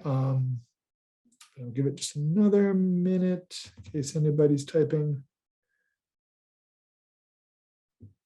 We're really, I wish Deirdre were still on. She's been involved in the project since the beginning, and this is one of the projects that I was involved in a small part when I first started working at CLRC. So it's good to see it like kind of all grown up. I hope some folks can take advantage of it. All right, I'm not seeing any questions about Empire ADC, so I'm going to say thank you to everybody who showed up, and I hope we can not wait a whole nother year to do another event with this group. We can find ways to do some other stuff to help you all, and as always. Anybody at CLRC, but specifically for these projects, Ashley and I are available if you have any questions or if there's anything we can help with, or even if we're just referring you to other information or other resources, we're always happy to help. And I thank you so much to Ashley for her presentation. That was really informative. And yeah, thank you everybody, and we'll hopefully see you all next year in person for the next user group meeting, if not before then. Bye, everyone.